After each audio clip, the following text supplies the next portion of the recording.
the Real Hustle Podcast, hosted by yours truly, Chris Kiblen. Real hustle, real people, real results. You can help support our podcast by checking out our Real Hustle gear. We have t-shirts, hoodies, tank tops, hats, and more. The Real Hustle gear is great for the gym or even a night out on the town. Let everyone know that you are a real hustler willing to do whatever it takes to get the job done. You can check us out right now at realhustle.com, and right now we're offering all of our listeners 10% off when you use the promo code podcast at checkout. Once again, that is podcast to receive 10% off your entire order. realhustle.com. What's up, everybody? Chris Kiblen here over at the Real Hustle Podcast. Today we have Joe in the house. What's up, Joe? How are you? I'm great. How are you doing? Good. Why don't you kind of introduce yourself to us? Name's Joe Pishkula. I am the chairman of Central Florida for the NPC, the National Physique Committee. I'm a judge and official in the organization for the IFBB Pro League, and pretty much I travel around the world judging bodybuilding contests and promoting shows. So that's pretty interesting. So I've known you for, probably 3 or 4 years now. I think it's even longer than that. You're just trying to say you're younger than you are, but I think it's been longer because if I'm not mistaken, that is at least 5 years ago you guys came up to South Carolina. It might have been pretty close. It's pretty close, yeah. Yep. So when we were up in there, Yep. and where were, I can't remember what part Aiken. Aiken. We were in Aiken, South Carolina. Aiken, South Carolina. In that big convocation center, promoting a That was the heck bodybuilding of a show in the drive. middle of a cornfield. But that was the weird. There was nothing there. So when we were driving up there and we were going down, we were like, "Where the heck are we going?" Because there was nothing but cornfields, and I mean, it was just land. I think they're really horse farms, but there's nothing there. Just trees nothing. and a 2-lane highway to get out once you jump off of. Oh goodness, I can't even remember where we used to jump off of. If it was 75, 95, whatever the heck it was, and you'd shoot across. Yeah, it was 95, and then you'd shoot across all the way up to. I tell you what, though, Aiken. when we were there after we did the show, we found this steakhouse, this small little steakhouse in town, and it was the best steak I've ever had. I don't remember which one. You got to plan a but- vacation to Aiken so you can go have steak. So there you go. You got that going for you. Are you still doing shows there, or did No, you know? we're all my shows are in Florida now. Everything Okay. I'm involved in is down here. I'll rewind back a little bit because you said send a bio, and of course I'm like I don't have a bio to send you, so I figured I'd just surprise you. So there we go. once again, I grew up in Ohio, was born and raised in Cleveland, went to school in Toledo for college. Okay. Ended up working in the construction industry for 25 years. So I worked between Toledo, Detroit, Dayton, ended up coming down this way to Florida, and that was into the Sarasota-Bradenton area. Okay. Then I ended up going back to Ohio for a little bit, ended up working between there and Charleston, and that's how I ended up in South Carolina, which is where my current career started. Because long story short, when the construction world collapsed in Florida here in 2010, I got laid off like everyone else. And I thought my life was over. I tell everyone all the time, I go, it was the worst thing. You know, big house mortgage. You bought a house in 2006. Everything was just up in the air. But what came from that was the biggest blessing of my life. And that was, a couple buddies of mine said, hey, how would you do some consulting work for us? Projects are going underwater. We're having some problems. If you can come in and turn these around, we'll pay you, basically bonuses based upon what we save and what you make us and everything else. It was the best thing that ever happened to me. So fast forward now, contract comes due. I just started promoting bodybuilding shows. I could have signed on for another year or two in the construction world, and I said, I've had enough. It's time to move on. Construction was very good to me. Why bodybuilding? So were you a bodybuilder? Oh yeah. That going back to, let's rewind even farther. Okay. 1986, I walked into my first Gold's Gym and started training then. And by 1988, I did my first contest, which was the Teen Mr. Cleveland contest. And everyone always thinks teen bodybuilders. I go, back then, you split groups into 2 age groups. So you had 16, 17, 18, 19. So 16, 17-year-olds, there were 15 of us doing that contest. I placed 4th. I thought, wow, I'm awful. Because you know why? You didn't get a trophy. Only top 3 did. And I remember standing back, tell the story all the time to make people laugh. I said, how we've come so far and how we, customer service and everything. I remember standing backstage and they announced the top 3 to return to stage, and the expediter looked at us and he goes, better luck next time, guys. And he basically, get out of here, And, you didn't even get a T-shirt at those shows back then. You had to go to the lobby and buy one. Oh, wow. No photographers at the shows. They didn't have a true photography pit. It was up to the promoter. So a lot of times you had a roving reporter that would come in from a newspaper, and someone who might be at the gym shooting with the 35 millimeter off angle on the stage. So like the only shots I have from my first show, I have like 2 or 3 shots that are in black and white 8x10 that the photographer printed for me and gave to me. Wow. So the sport has evolved so much. So really, that's what started. And I got lucky because at the time, the gym I trained in Cleveland was amazing. There were a lot of great bodybuilders, but there was one guy in particular who really put me on the path in the bodybuilding world. His name was Steve Davis, and he's no longer with us, but he was an amazing, amazing bodybuilder. I think he did like 93 contests in his life. He's the only lightweight to ever win the overall Mr. Cleveland, overall Mr. Ohio, won the USA, got a silver at the Universe, and then went, which at the time was the World Games, and then went to the Nationals. And he's still the oldest open competitor to win his pro card at the Nationals at 39 years old. Because now everyone will just go to the Masters Nationals once they reach 35. But he did it the old way. And he was always, and then after that he did 3 or 4 Masters Olympias. So it was a great guy to have. He was kind of my mentor. And he's the one who introduced me to Jim and J.M. Mannion and the whole family, and, really got me involved in the sport. And for a while I was even judging in the early 90s. And, life takes over. You're in college, you move on. How did you get into the judging part, though? Okay, well, started then because it was one of those things that I had an interest in. And basically, long story short, I left. I left the NPC from a official / judging standpoint, whatever you want to say. And I was still involved with my training partner, watching him still trying to obtain his pro card after it took him 20 years to get it. So there's a lesson in persistence in that we'll get back to. But so it was, I left. I didn't want to really be involved with judging, officiating, anything else. Right. Fast forward, now when I was in Charleston, I run into Trey Bennett. Now, I knew who Trey was. We never really hung out or talked, but I knew him. He'd been around the sport forever, still is. And we were on the treadmill one day in his gym, and we're just walking, and he's like, man, I just can't find good judges. And I'm like, he knew what my background was, and I knew what he was angling for. And I'm like, no. I just looked at him, I said, not going to do it. And he's like, come on, man, I need you. And I'm like, no. I said, I remember what it was like. He's like, it's not like that anymore. Because back in the day, really going back into the 80s and early 90s, the sport was just evolving, and a lot of judges weren't trained well. A lot of promoters would just, oh, my wife's going to be on the panel. So it was a whole different world back then. And he's like, it's not like that anymore, because she'd be reading the guy's wife would be reading a paper book at the table, paperback book. She'd look up at the stage and go, oh, he's cute. Oh, and the guy would do well. So, those days are long, long gone. But, the sport was the NPC was in its infancy still. It just started in 82. And Jim was trying to build the organization across the country. And he was really one guy doing everything.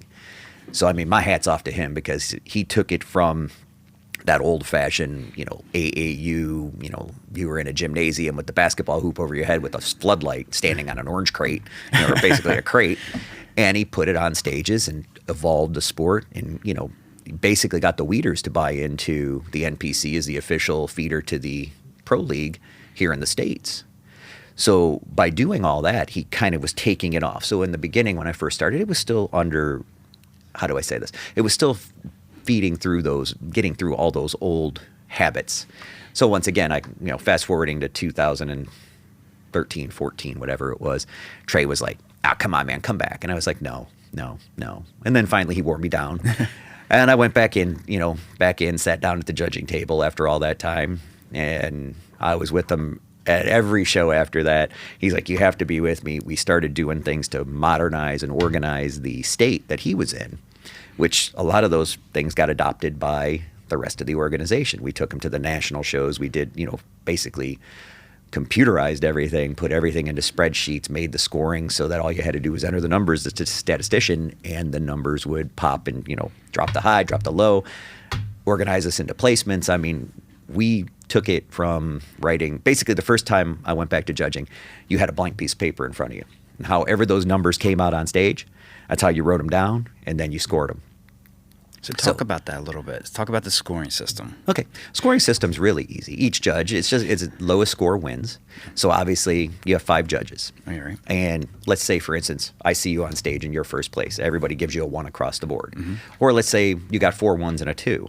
The high and the low get dropped, and the remaining 3 get totaled, and that's your score. Lowest score is obviously highest placing.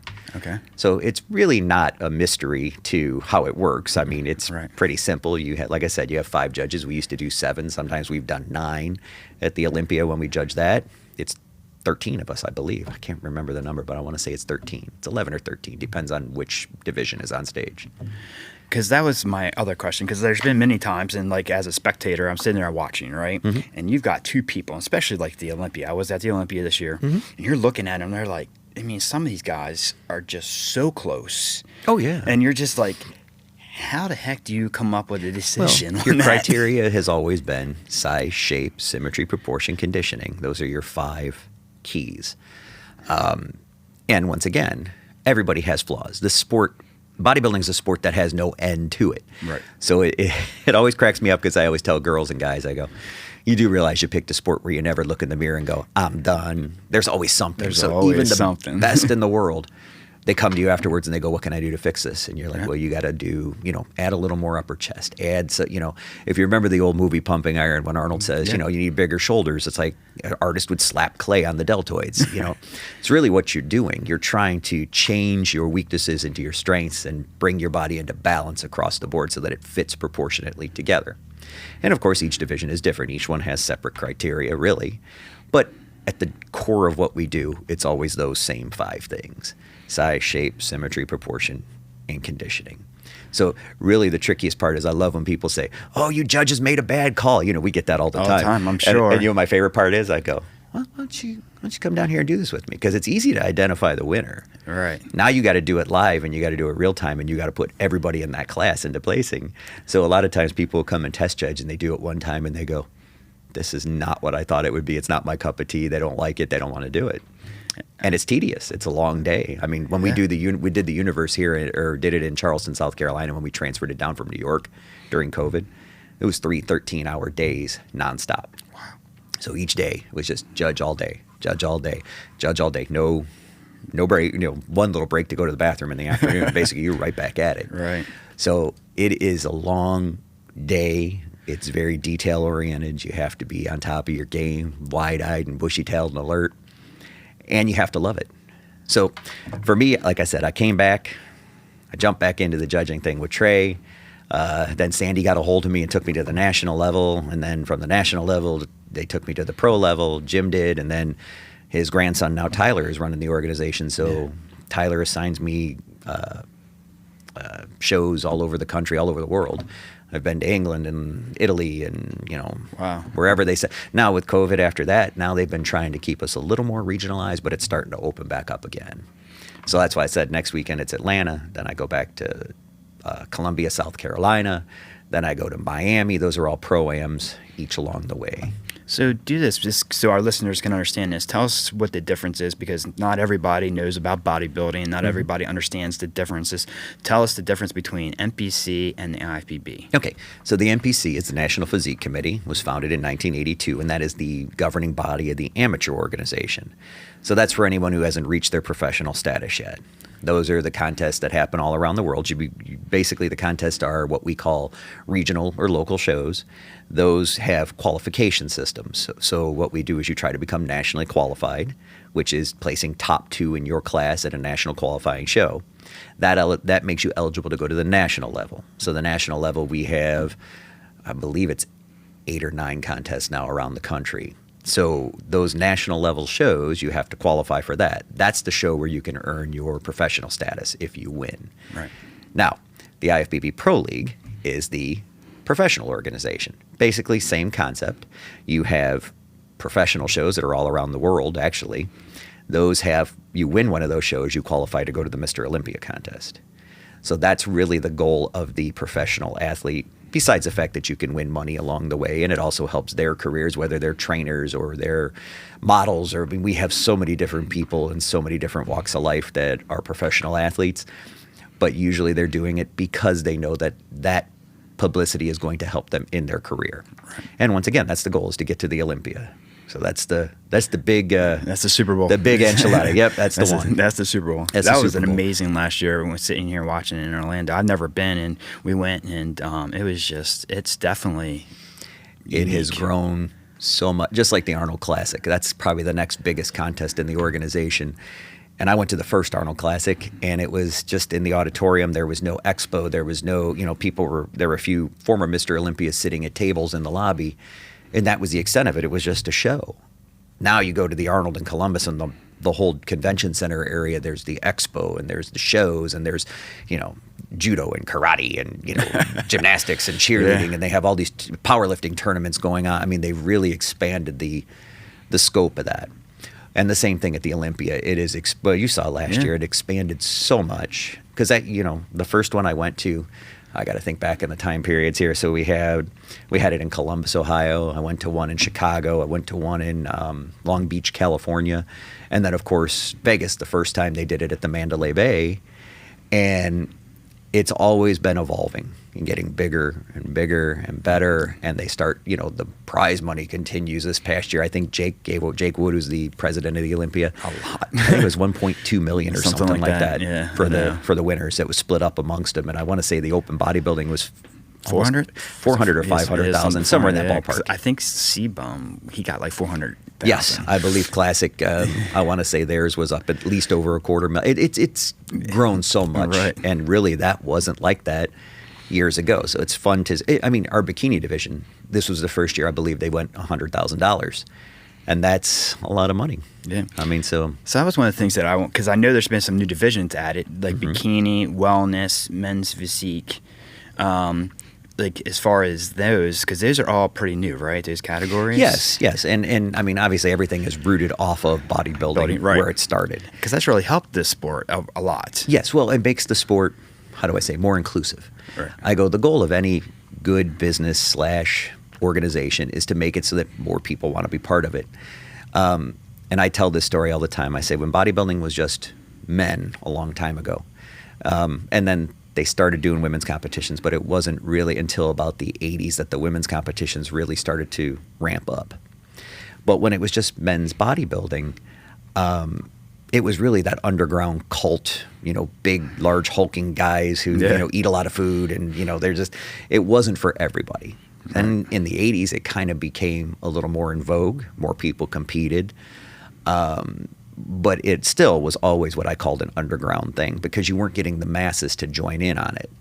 Then once they opened it up and said, okay, well, you don't have to be as big as a 250-pound bodybuilder, you found that more and more people started to compete. And the more and more people that started to compete, the larger the organization grew, and it gave more people an opportunity to step on stage. And it's kind of fun to watch, because really you see a distinct difference. You look at the women's side and you go, here's bikini, here's figure, here's wellness, here's women's physique, here's women's bodybuilding, here's fitness. You look at all those categories and you can see, all you have to do is go online and look at the winner of the Olympia. And I see it with Debbie. So. Yeah, there you go. That growth, that growth from one division to another, and that's what's great about it is if you start off maybe say in bikini and you realize, hey, I want to put on more muscle, I want to grow. You have a division to go to. You have somewhere next to go to another division. So it's kind of once again, that never-ending improvement cycle. So you're never going to just reach a point where you go, I'm done. And if you decide to stay in one division, then there's always the refinement of that division. So it's kind of fun to watch these athletes and see their progression through. It's been super fun to watch her, because the thing is just like she did that. She started at bikini, then she went to figure, and then she just did physique. Yep.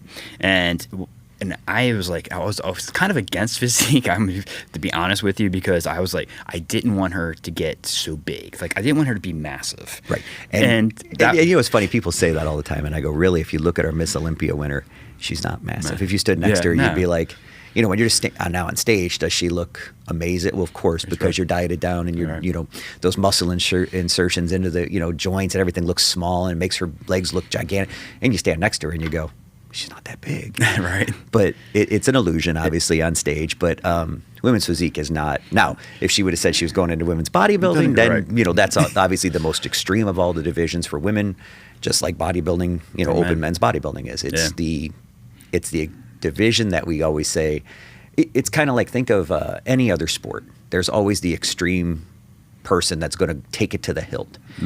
Whether they're climbing a mountain, going to the top of Mount Everest, you have to be extreme at what you do, because a lot of people who are going to make that climb aren't going to make it back down off the mountain. Exactly. So it's I call it that's the division that really, it has no end to it, because you look at Rami last year, 2 years in a row.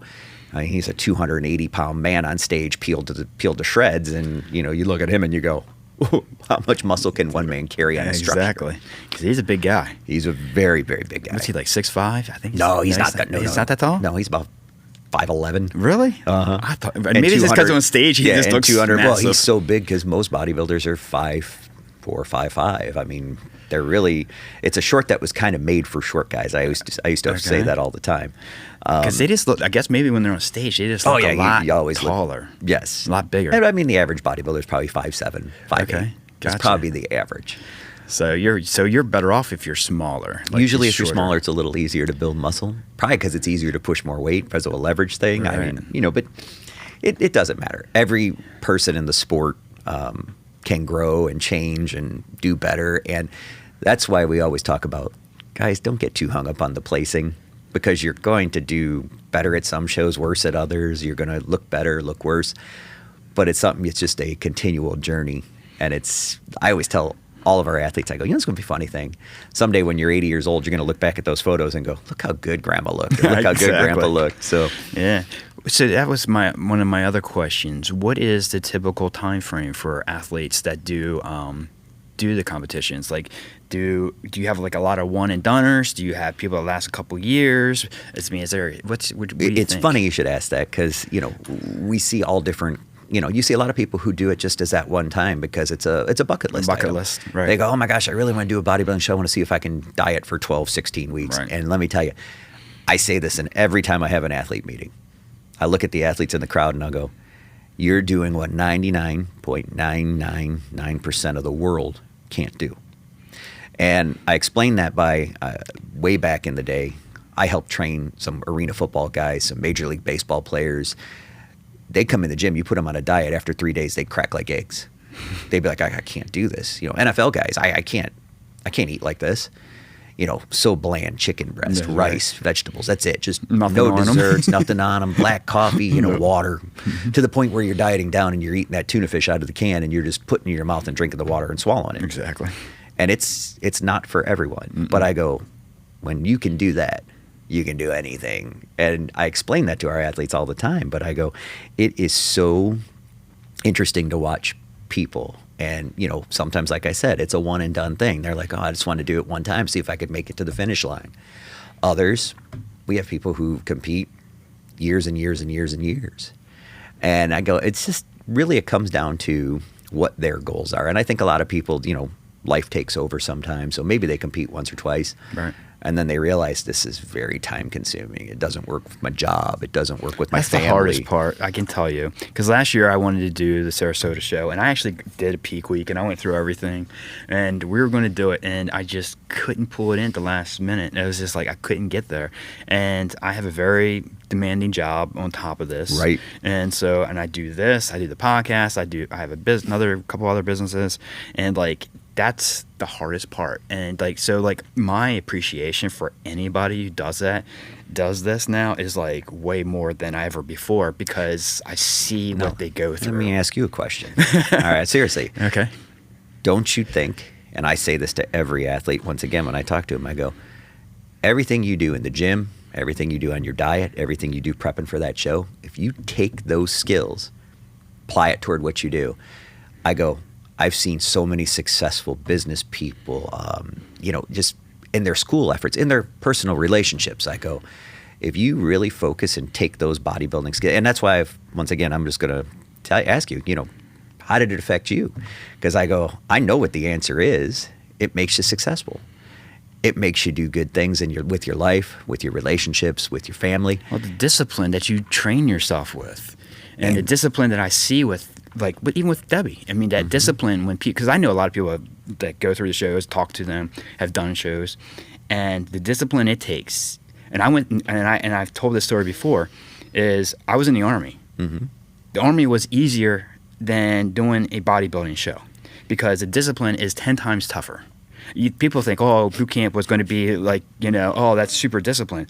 This is way more disciplined because you're the one in control. You don't have somebody yelling at you. I'm going to tell you something. So when I was starting college, one of the guys I trained with quite frequently ended up going on and becoming a SEAL Team 6 member. Okay. I used to make him cry in the gym all the time. He told me, he goes, I know everybody always talks about SEAL training. Mm-hmm. And he goes, it's hard as hell. He goes, but nothing like what you did to me in the gym. He goes, actually, it made me better when I went through my training. He goes, because we just, and now I look at myself and I go, I feel like an old fat man. But I go, back then we had fun with it and we just pushed and pushed and pushed and to see how far you could push that envelope. But the reason I asked that question is I go, everything good in my life came from bodybuilding. It really has. It has been just a good way to look at things. It puts you kind of in a nice positive perspective. I go, growing up in Cleveland, you're in the Rust Belt, you're in the cold, you get about 60 days of sunshine a year if you're lucky, 300 days of gloom and doom.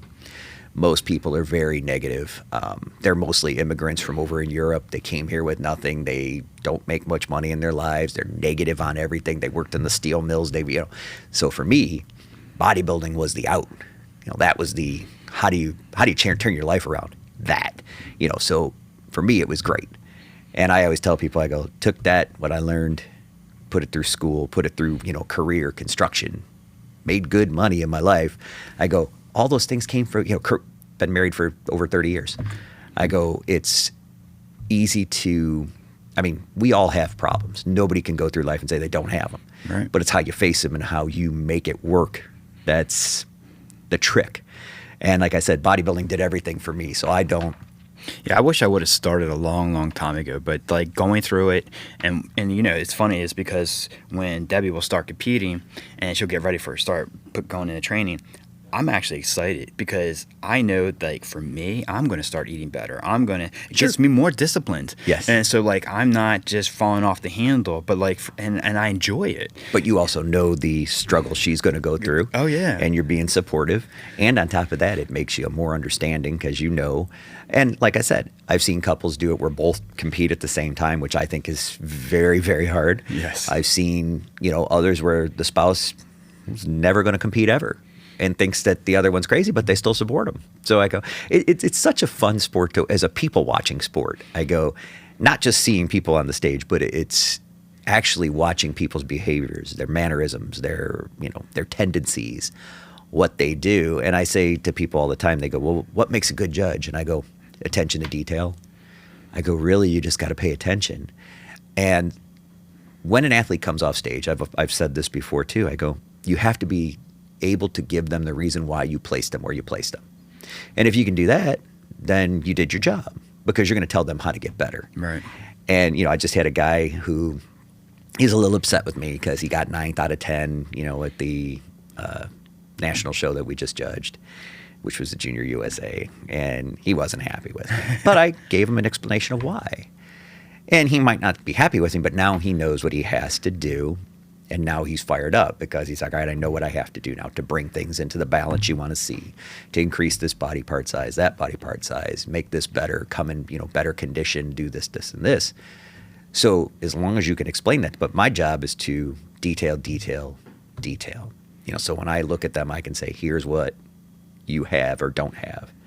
And that's the trick. And like I said, it's a long day a lot of times. Even our smaller shows are long days. Well, that's Saturday. the thing is like I know just from talking to some of the people like and the feedback because they'll email you for feedback and just you remembering enough because you'll see I know in some of these shows you'll be 100, 200 people and you got to remember all of them to give them feedback. When we do the Universe or the Masters Nationals. Those are 1,000+ competitor shows. The Nationals last year was 1,000 competitors. Jeez. So you're always working to take notes at the table. You're doing all that. But then, you have, thank goodness, the photos to fall back on. But communication via email, it's funny. We'll get done with the national show, and I'll look at my email box, and there's 200 emails of people wanting critiques. Right. And that doesn't include the 50 to 70 that waited after the show and you talked to them. Thank goodness, because otherwise you'd have 300 emails. Right, you never get home. Yeah. So now you have to, I feel obligated to squeak that, to make sure I get it to them in a timely manner and do my best to make sure I get back with them because let's face it, the athletes in our organization are our customers. So that's our customer service to them is what can I do to help you in your career? And once again, my little brain, how it works, I always say I am as invested in their journey as they are. And I've watched athletes go from, my stage all the way to the Olympia and be on stage there. And it's just the most exciting thing in the world to see that, because now you've seen that success pattern. Right. You've seen what they're doing along the way. And in the meantime, a couple of them that come to mind, there was one bikini girl, she started on one of my stages, has 2 or 3 kids along the way and is still hitting the Olympia stage every year. Wow. So it's just fun to see, because she has a life outside of, right. It doesn't just stop because you're getting on a bodybuilding stage. No one looks at you. I also tell people it could be the most lonely sport in the world. When you're standing on stage and you feel like you didn't do, you don't get that first call out and your heart starts to sink and you're standing on that diagonal line and you're not coming to center stage.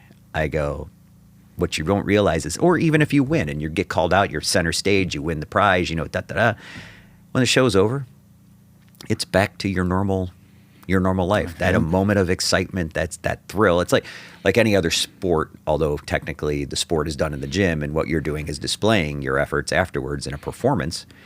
Like any other sport, after a win on a Sunday in football, you go back to training, you go back to doing what you're doing. The thrill is gone for that moment. Right, and you got to move on. And you have a normal life. Like I said, right. You got your family, your kids. You can't tell your kids, I'm dieting, don't bother me, kid. Right. It isn't going to work that way. Yeah, exactly. And you can't be training all the time. I know a lot of people do, but it's because that was the other thing is what's the average amount? How many shows do, I know, let's just say you're a pro. Mm-hmm. How many shows do they usually do? Because at some point, it's got to take somewhat of a token on your body. Yes. So the harder the division, what I call I don't want to say harder the division, but the more intense, like bodybuilding, you're probably only going to do 1 or 2 shows a year because it is a lot to get your body, first off, to gain size, that type of size. If you have a weakness and if I say to you as a judge, you need to put more on your upper chest, well, you can't do it in a week. You're going to do it in 3 months. It's going to take time. All right.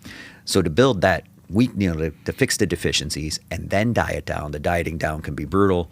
Of course, in bodybuilding, it's an extreme, so it's less body fat, less water, and less water under the skin. You're trying to be shredded and ripped and grainy, and you can only do that so many times. Now, bikini, we have girls who eat that way all the time. They're drinking water. They walk right on their stage. They go and they do their thing. They win. They turn around and they come off stage and they go same diet afterwards.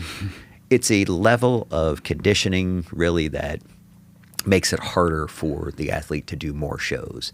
But it's still hard and I don't want to make light of bikini because I go, most of them, if you can do 3 or 4 shows, and some of the really good pros will do 3 or 4 in a row, so they get their qualification to the Olympia, and then they pull the plug for the rest of the season.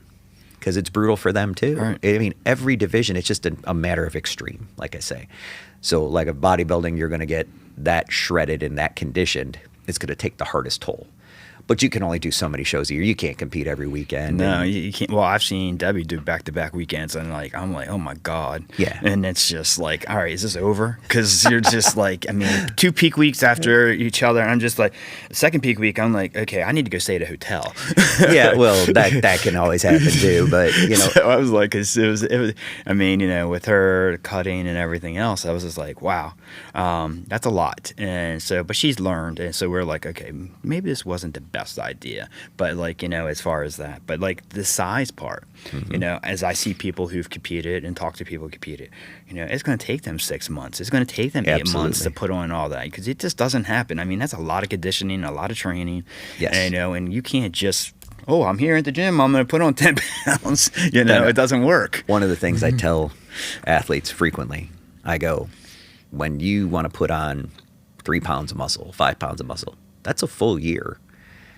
I go, you do not build quality muscle, nor does it do you any good to put on 50 pounds in the off season and then go, I'm going to diet it back off. I go, trust me, back in the 80s, we did a stupid thing. It became common now. Is that the dirty bulk? Yeah, it's we're going to bulk up, man. We're going to bulk up. So, here you are, you competed at 175, and next thing you know, you're weighing 245, 250. Wow. And then you diet all the way back down, you step on stage at 176.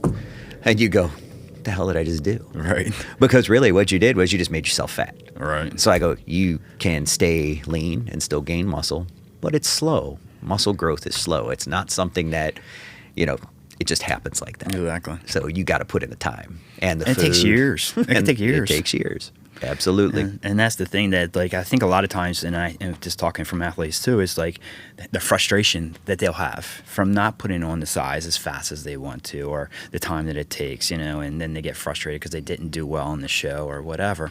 And I'm just like, but it takes time. You just can't, like, it doesn't automatically get there. And you know what you have to tell them? Enjoy the journey. Yeah. Because a lot of times people just don't even realize how much they are changing because you're looking in the mirror every day. You don't see it. But I go, your health, all the other things that come along with it are so important. So if you're really doing the right things, eating well, training, doing your cardio, I go, that growth might be slow, but you're extending the quality of your life. You're making your life better. Right. So the hardest thing is motivation for most people. Most Oh, most people are too tired after work. That's the one I hear the most. Oh, I mean, yeah. hell, I do it myself. There's times where I'm like, I'm exhausted. I don't wanna I just go. got off the road. Charleston this past week, I was there for 6 days, and I drove. So it's like you get home and you're like, I got to get to the gym. And yesterday I didn't go, and I sit there and go, all right, you got to get there today. You're going to do it. But it happens to everybody. Oh yeah, and it's you go through the mindset, and I mean, well, but I think for a lot of us it does, but there are some people out there that they need that release to go to the gym. And it's the best therapy. I always say Yeah. that, it's one place in the world you start training, and if you're really focused on your workout, you forget about work. You forget about all the other problems in your life, whether it's a girlfriend, boyfriend, whatever it is. You forget about that stuff, and you just concentrate on your workout. Don't worry, the problems will be there when you get out of the gym. But it takes you, at least, like, because if you're there for an hour or 2 hours, whatever your time frame is, it's like you do get that mental clarity. And that's the one thing that I need it for, is just because my days are just crazy all day. So I just want to go there just to have that, like, no phone calls, no emails, no nothing. Sure. Just don't even bother me. Right. But my problem is if I would try to go in the afternoon, it ain't happening. So I have to go first thing in the morning, get it done, or I'm not going. It's so funny you say that, because years ago, that was when we trained. That was, you trained at 5 o'clock at night, and we used to train for a couple hours, hour and a half of weight training, a half hour cardio, and then you get out of the gym. It was like 2 hours every night. Then I'd go home and do homework and everything. Then I got to a point in life where everything was morning. It was like, I'm going to go train at 5 a.m. Nobody's there. I love it, quiet. Right. But I have people who train at 3 in the morning, that tell me I train at 3 in the morning. Others, I train at 10 at night. 10 at night. I go, yeah. hey, just make sure it works for you. As long as you're doing it and you're healthy, you're paying attention so you don't get hurt with what you're doing. I go, and it's good mental yoga, I guess you would say. Right. And that's really got to look at it. But I go, find your time, because a lot of people, same thing, they tell me the same thing. I can't do after work anymore. I can't do it. And I'm like, I feel you. End of the day, I'm just like, oh my gosh, this was a long day. Especially when you get caught, how it is. You get caught on phone calls and you're just mentally exhausted. Yep. So it's and hardest they to don't move really, forward. and that's the problem, is that they don't really, unfortunately, in my world, and it's for what I do for a living, is like, that's when I'm usually the busiest, afternoons or evenings. Yeah. So like, it just doesn't work. So I have, one of my other questions that I wanted to ask you is, people that are new to the sport or are thinking about joining the sport, what advice would you give somebody who's looking to get into the sport? Because, that's the thing. I think we've got a lot of people out there that are interested in bodybuilding and don't know a whole lot about it. So what advice would you give them for somebody who hasn't been in the sport? Okay. Well, first off, educate yourself. We have more resources now than we ever had before. I mean, you want to fix a toilet, go on YouTube. You'll find directions on how to fix whatever you're trying to work on. I go, bodybuilding's the same thing. You have so much information out there. So once again, go back to the Stone Ages when I started. All you had was 3 magazines, and that, a couple books that came out, and that was kind of it. Unless you met somebody who was successful in the sport and you started getting involved that way, which really, that hasn't changed. There's so many things you can do, but the biggest thing you can do, make yourself a plan and say, this is what I want to do. First thing, go to a show. Go see what it's like. Go see how a show is run. Go see what people do when they're on stage. I've had people show up at shows. This is my first contest, and I'm like, awesome. And they're like, I've never seen a contest before. And I look at them like, well, how did you get here? Right. Because you want to familiarize yourself with what's going on. So you want to see the shows. You want to read, learn. and experiment. I mean, you're seeing what foods work for you, but once again, all it comes down to is making a plan. And the number one thing you can do, write it down. I go write down everything you do, whether it's in a food journal, whether it's training journals, logs. I still have training journals from back in the 80s. Everything we did, we wrote it down. Wow. Because it's something that holds you accountable. Right. So if you say, I'm going to go in the gym and squat 500 pounds for 6 today, your mind is gearing up for that. Did you do it? Did you fail? How close did it come? Are we moving on? Are we moving up? Are we going to 550? What are we doing here? So your brain has to go there before your body does. So all those things that you do, whether it's how you train, what your diet's going to be, you have to start researching and going to shows. And the great thing is once you get to that point, you make up your mind, you say, I want to do the Klash series in November, and I want that to be my first show. We have first-time competitor classes, and you only get to do those once. Right. So it's like that should be your goal, and we have those at every show. We call it True Novice. It's their first time on an NPC stage, and every other competitor in the class is going to be in the same place. So that's really where you start to see the posing flub-ups and the different things, because it's experience. Once again, no one comes out perfect and does it perfect the first time. No. It's funny because I do see it, and I see where where I see the true novices come out, and and then you can also see, okay, you can tell, and also you can tell who has been practicing their posing, absolutely, and who hasn't. Absolutely, and that's such an important part of the besides the diet, besides the training, and posing is your presentation. Yep. And that's so important in how you're judged, because you could actually hurt yourself in your placings just because you don't display correctly. And we've all seen guys do it too, where it's like, okay, relax to the front, and they roll their shoulders down and they look like a ball. Not that they don't have muscle, but they're not displaying what they have. And you usually always see it like in men's physique when they turn to the back and they roll their shoulders, or they put their arms out real far. It's practice. It's practice. And the best way to get good at things is surround yourself with other people who are doing it. Yeah. You want to learn how to be in a bodybuilding contest, like I said, and you're in the gym, talk to people.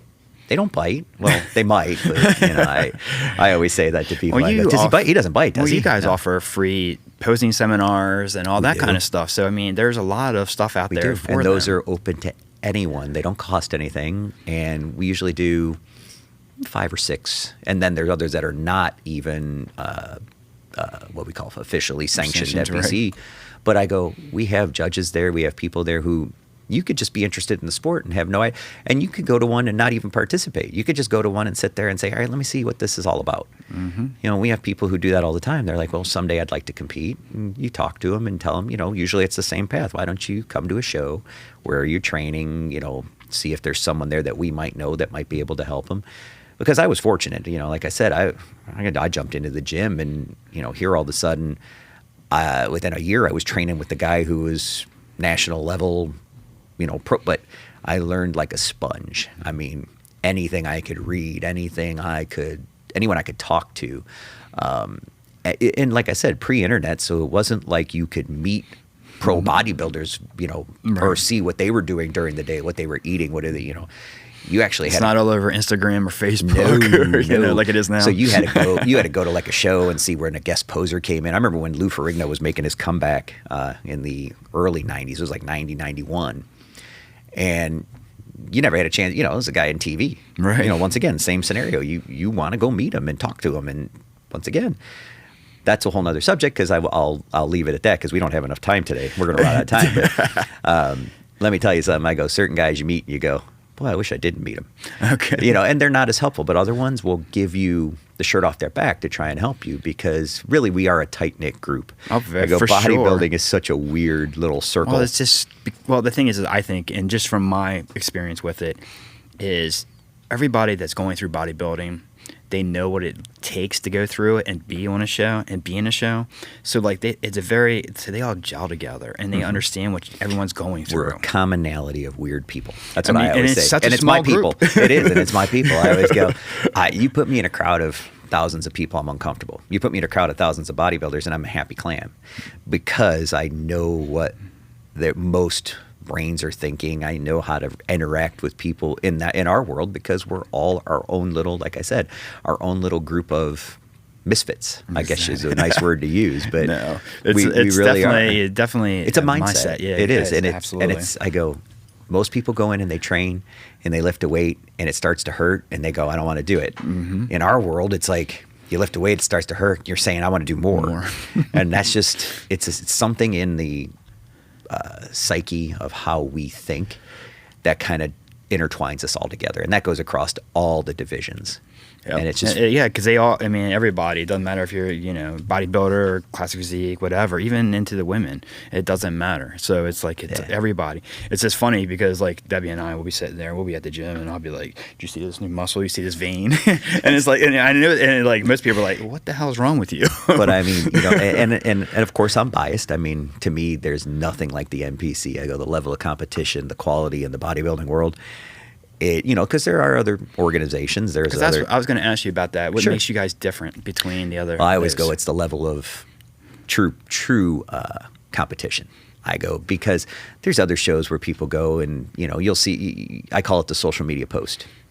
Because they went, there was no one else there, they won. I'm first place in such and such in this whatever division or this other organization. And I go, no, what you really want is you want to test yourself. Nobody wants to go compete just to, walk away 1 out of 1.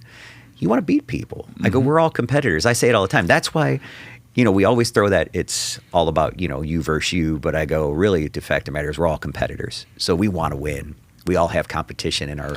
Well, that's the whole reason you do it, right? Nobody plays a board game just to go, I wanted to waste 2 hours. You want to win. No. And it's the same thing. You trained all that time. Right. You want to be the one who comes out the winner. Exactly. And the reason the NPC is so good at it, is so good at what we do, at least, once again, in my humble opinion, is because we have that level of distinction. The quality of competition is high. And it's high from the time you enter your first until you get to the open levels and you get to the nationals. I mean, it's amazing to me to watch people do it and to see the numbers, the sheer numbers. You do a show and there's 200, 250 competitors at it. You go to those national shows, there's 800, 900 competitors.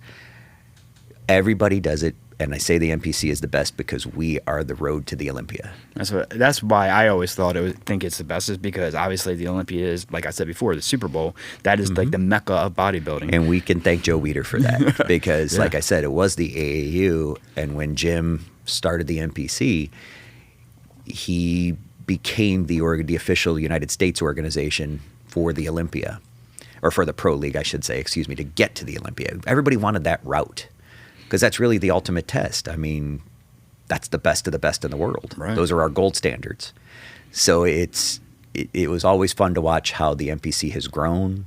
And once again, it's just ingrained in the physical, in the bodybuilding world. That's the route, man. Go to the NPC. You really want to get tested, you're going to go there to see how you really stack up. And we're all competitors. Right. Nobody goes in the gym and says, I'm going to lift weight, but not that much today. No, we don't do that. Our brains don't work that way. It's like, I want more. I want to do more. I want more weight, more reps, more everything. So that's why, I mean, like I said, we're so thankful for the organization we have. And I like to think that most of us will always remember what it's like to be competitors. And I think we all do. And I think that's what helps drive the train, that portion of it, and how people think about the other competitors who are coming up now. So it helps keep advancing the organization. And that's what I love about it. It's just, definitely like I said, growing. It's growing like crazy. And it's fun to be in, like I said, once again, going back to what I said earlier, I get invested in what people do. I mean, Debbie's a great example. Now I've watched her grow and I've judged her so many times, and each time it's like, okay, here's what I'm seeing. Good. Here's what you still have to do. This is what you've done and how you've changed. And, the funny part is people say, well, how do you, I go, thousands of athletes I'm like this with, where I'm just like, okay, here's what you've done good. Here's where you've come from. Here's what you're going to do. Here's where you're going to keep going. Take that back to your trainer. Take it back to the gym. Do what you got to do.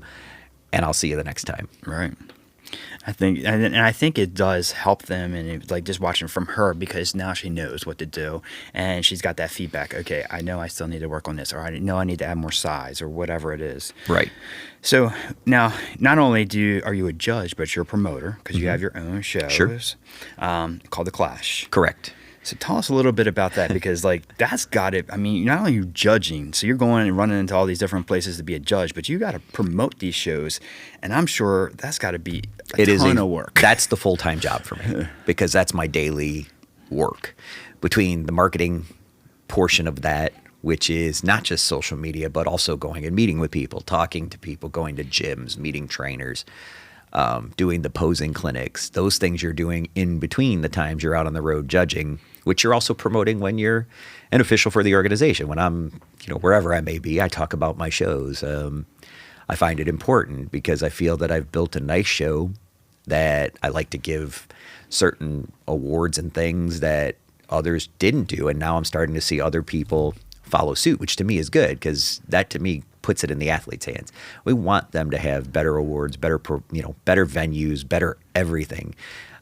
Like I said, years ago, bodybuilding was notorious for it's in a high school and a gymnasium. Mm-hmm. It was kind of an afterthought after Olympic weightlifting competitions. It was kind of like this throw-in. Right. Now I like to see it where we're in the luxury hotel. It's all under one roof. We give people a little bit of comfort to go with the competition, make their life less stressful.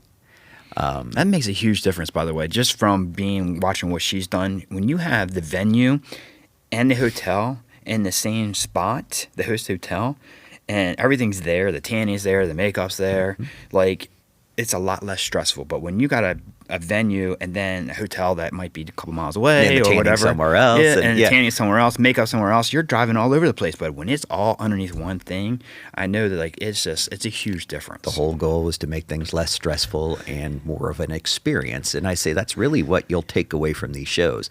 So what I tried to do was build an experience. So years down the road, let's say you won, you got a trophy, you got a medal, whatever it was. 20 years from now, you might, like I said, my training partner was 93 competitions and damn near won every one of them. He had no trophies. The only one he ever kept was the one from when he won the USA and his silver medal from the World Games. And then he had his one from the national win. So he had 3 out of 90 something shows. Well, most people are that way. They start moving, things happen. They end up in an attic. They get thrown out, whatever. They give them to somebody. They give them to a kid or whatever. Kid breaks it, Right. But what you'll remember is the experience. Doesn't matter if you won or you placed 5th or whatever the case may be. You remember how that day went, how you felt, how the other people there made you feel. If you made someone feel good, it goes a lot farther than when you make someone feel bad. So these shows, what I tried to do is create almost like a mystique.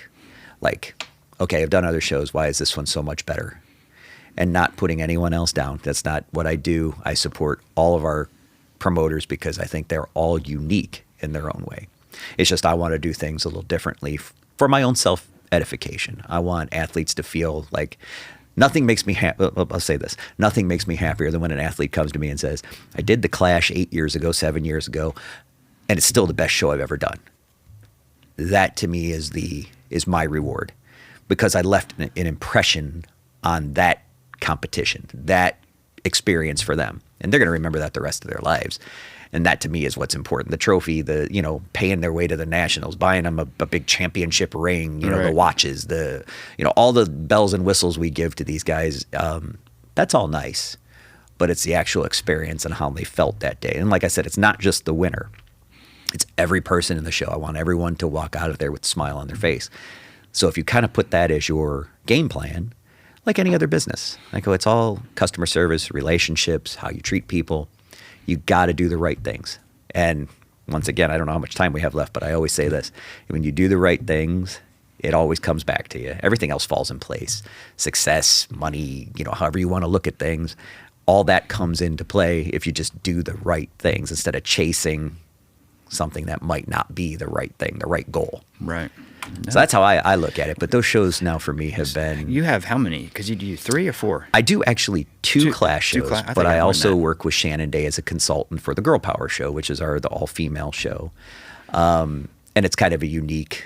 how do I say this? It's a unique event in our organization because we just do females at that event. Now, the other 2, the Klash, we have all of them. We have the pro shows with it this fall. Our Klash the All South, which used to be the old All South. We took it, revamped. Speaking of shows, like you said, we took it from what was a high school setting, disjointed. Hotel was way up in St. Augustine, up the road. There was, tanning was down the road. We brought it to Orlando, took it into one luxury hotel at the Hyatt Regency, which is where we had the Olympia, and kind of put the bells and whistles on it to make it more of a standout show. So this fall, it's already a big show. It's usually one of the 2 to 3 biggest shows in the state. Usually our Holiday Classic is our biggest show. That's with Mel, right? Yeah, that's Mel's show. So I was partnered with him on that for a couple years, and I kind of helped his wife take over the reins. So she promotes the show with him, which basically, sorry, Mel, she does 100% of the work, and Mel just looks pretty. And she always says, he's pretty, isn't he? I'm like, yeah, he's pretty. And if you guys know Mel, you'll know the joke in that.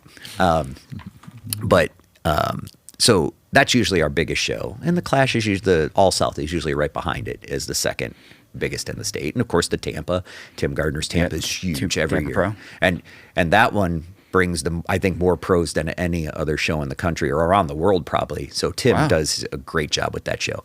So I go, those combinations of things, I go, we have kind of each one having its own individual flavor in Florida.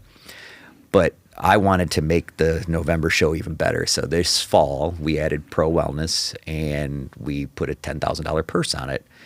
Well, that's big in the wellness world because right now they're looking at the $3,500 purses. So we're trying to up the game and make it better. It's the same thing I did with bikini. I was, as a matter of fact, I think it was the first or second year I did pro bikini in Aiken. I gave away $17,500, which at the time was more than the Arnold.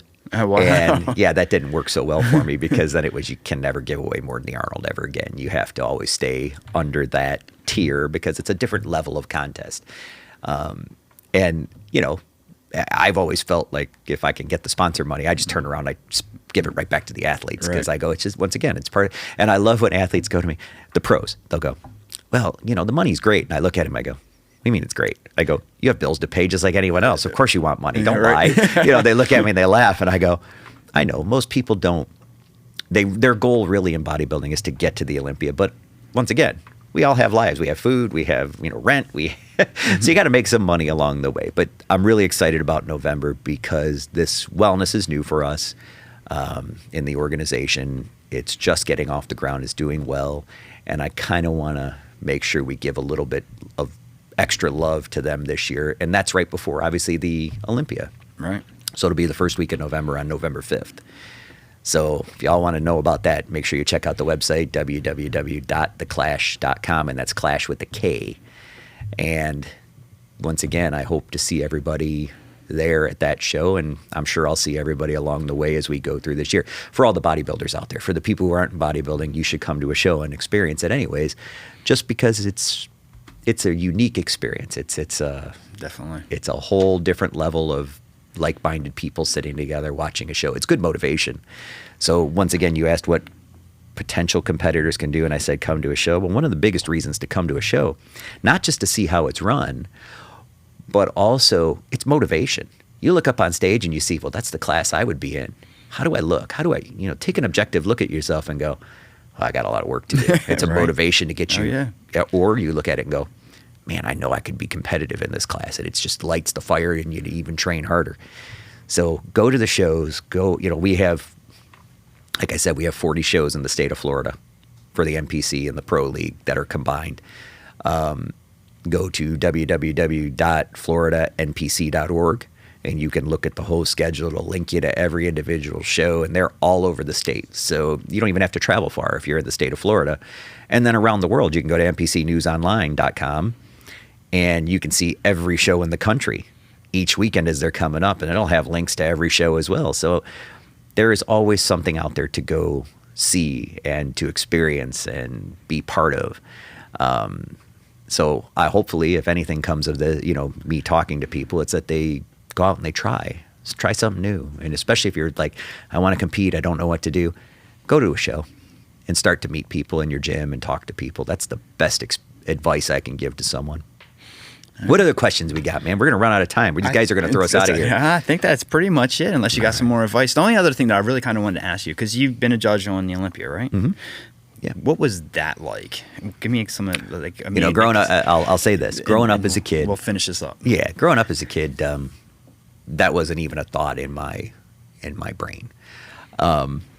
It's probably the largest honor I can ever receive in my life as a judge. And it's an amazing thing because there's really, like I said, depending on the panel, there's 11 or 13 people.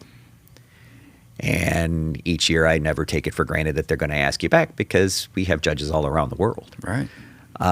So 3 years in a row now I've done the show, and it's an awe-inspiring experience to sit there and look at that stage and think, growing up, how enamored I was with Arnold and Franco and, Samir and Chris Dickerson, who became a good friend of mine over the course of time. Lee Haney, who I worked for, he gave me my first job in the sport. I go to see those guys and be a fan that was watching from the audience. And now you're responsible. You're one of the pen strikes on that paper that's going to decide who the next champion is. It's a lot to take in. I don't take it lightly. I'm very honored to do it. But it is a thrill. And I'll leave it with this. When you judge, I don't care what contest I'm judging. Every time I sit down at the judging table, I have butterflies in my stomach. And people go, well, why? You've done this hundreds, thousands of times. And I go, it's because I really think about knowing what each person up there has gone through and how much hard work they put in. I don't want to screw it up. And that's kind of a running joke that it's a little dirtier language than that, but we say that to other judges at the table. Hey, whatever you do, don't get up. Right. And they look at me and I'm like, no, I'm dead serious. I said, do your best, because someone up there has worked, well, all of them, everyone's worked so hard, and you know what it's like. So take that into consideration. But I go, it doesn't matter the contest. It's always a little stressful because, like I said, you want to get it right. And the Olympia is just a bigger stage. Literally, it's so big that you're like, hey, there's one person up there, and it looks like they can run a quarter mile from one side to another. But it's pretty huge. It's an amazing honor, and I'm thankful for doing it, and I don't ever take it for granted. And my job every year is to continue to make sure we do the right things as an organization and try to, to our best of our abilities, adhere to the criteria that we're given to judge. And that's really it. So it's the same as, being a promoter. I go, you're a promoter. Your job is to put on the best event you can. As a competitor, your job is to do the best you can to get to that stage. Everything you can between workouts and eating.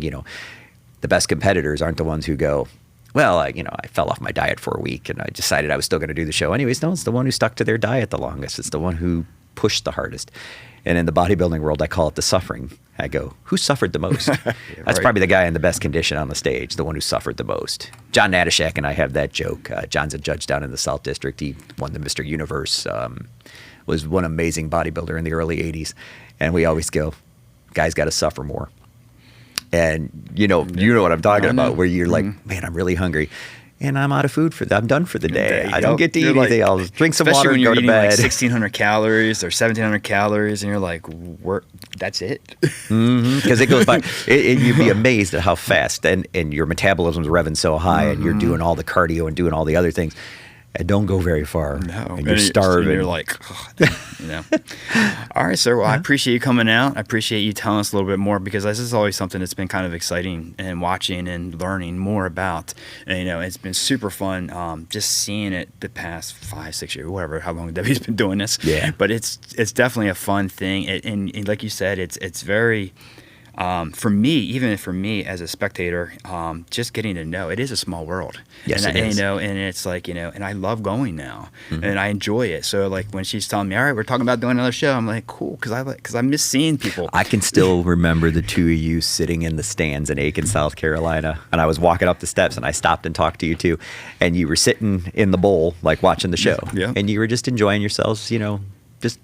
I think she had already competed. I think she was already up for prejudging. I think she was done. Yeah, I think she was done prejudging already. And she was just watching the rest of the show. Yep. But it's fun to watch, and it's fun just to talk to the athletes. It's fun even if you're not an athlete, just to see everybody. Because I tell you, one of the things that's really kind of, even for me, when she's up on stage, going through what I've gone through with her, I feel like I'm part of it. I feel like I'm part of the state. I feel because like my heart starts beating for her, because I want her to do so well, because I know what she's put into it, right? And that with and then knowing what these other athletes are going through, it's like it's a much more of appreciation. That's why it's oftentimes very hard for the coach, the spouse, the whoever it may be, to have a non-biased opinion because you want them to win so bad. Your heart is racing. You see them that call out, and you're like, oh, please, let them get compared. Let them get moved to the center. Let them get close to that victory. You know, let them get the victory because you're in your mind. You know, you're part of the journey with them, and you're intertwined and involved with that whole process that they're going through. So yes, you do become vested. And you know, Trey Bennett always says during his speeches when he's talking to athletes, he always goes, spouses, trainers, you're the worst critic, you know, you're the worst judges in the world because you have blinders on. Oh yeah. He goes, and he always goes, but if you're upset, he goes, come talk to me afterwards. He goes, I'm going to give you the objective reason why we did what we did. He goes, but it's not always going to be as simple as you'd like it to be because once again, you think your spouse is the great, and you should. That's your job. Right. Because like I said, you're also involved, you know, from a time and effort and all the other things that go into it, you're invested in that journey. So of course you want to be, you know, you're going to think they're the best ever, and you should. And that's absolutely part of the game. And I go, believe me, I've had people come to me after a show. I had a boyfriend one time wanted to knock me out. Oh, jeez. I mean, he was pacing, and I'm looking out of the corner of my eye like, what's wrong with this guy? And right up in the face, man. You know, my girl, blah, blah, blah. Like, we had to diffuse the situation. So she's standing there in tears, and I'm like, come here, let me talk to you. So I go to her, I said, you know, blah, blah, blah. You did okay. You know, you took fourth. I think there was like 8, 9 girls in her class. She kind of finished right in the middle. Tears running down her face. She was so like, I'm so upset. I just want to become a pro. You know, all the things that, you know, really a lot of people get in their brains and they start to think about. And I said, you need to stop for a second and realize how good you just did. I said, first off, you made it. I go, that's 99% of the battle to get to the stage. I go, but you did well. And I said to her, how long have you been competing? This is my first show. You know, tears were rolling down her face. And I'm like, oh boy. You know. But in the meantime, her boyfriend, man, he was also her trainer. He was just not happy. This whole judging panel is all, I mean, so you run into all kinds of things, you know. It's a tough job. It's a tough job, and you're never appreciated, and you're often, you know, the ridicule. And now with social media, of course, you're the what do you call it? The one who, you know, I can't believe these judges. They don't know what they're looking at. And I'm like, guys, we do our best. I go, you got to remember. I go, you were comparing every one of you and picking your flaws apart. Yep. And that's not for everybody either. You know, once again, that's always a tough pill to swallow. Right, especially when somebody's kind of criticizing what you've done or working on you, and so you don't want to hear those criticisms, and so it makes it tough. I'm gonna tell you this, but I'm gonna end this with this. I came off the stage at 16 years old, and there's my dad, and he walks up to me and he goes, you know, if you can stand on that stage in your underwear in front of because there were over 1,000 people in the auditorium, it was packed. He goes, and if over in front of 1,000 people, he looked at me, he goes, you can do anything. And I always remember that because I always go, you really can. You're bearing yourself physically to everyone's scrutiny. Not just the judges, but people in the crowd. I mean, everybody, and especially now, even on social media, because like they'll put social media out there and you see it, so you're really putting yourself out there. Absolutely. I go, and that's part of the game. I go, it's bravery. It really is, and it takes a special person to enjoy it and continue to do it, no matter the criticism. And the criticism is part of being a judge. As your job is to give it to make them better, and that's the part you always want someone to understand: is we're doing this to make you better. If you love the sport, you're going to go back to the you're going to go back to the laboratory. You're either going to do it or you're not. That's right. So you're going to go back to the lab and figure out how to build more muscle and do what you got to do, and go in that gym, and that's your lab, and you're going to train differently, you're going to eat differently, you're going to do all those things just so that you can make yourself better. And the critique and the criticism from the judges is just part of the game. So I better let you wrap this up, man. Yep. So I appreciate you being here. Thank you. I'll see everybody on November 5th, right? At the Klash. November 5th. All right. Yep. I think we're going to be there, actually. Awesome. So we'll bring all these guys along bring Rick over there in the corner. Rick, okay. Rick and hiding in the corner. I've been trying to get him to come to these shows for a while now. That's actually my son. Is it? Yeah, it's my son. Now your name's Rick, for sure. That's right. So, yeah. All right. Good. I appreciate it. Thank you.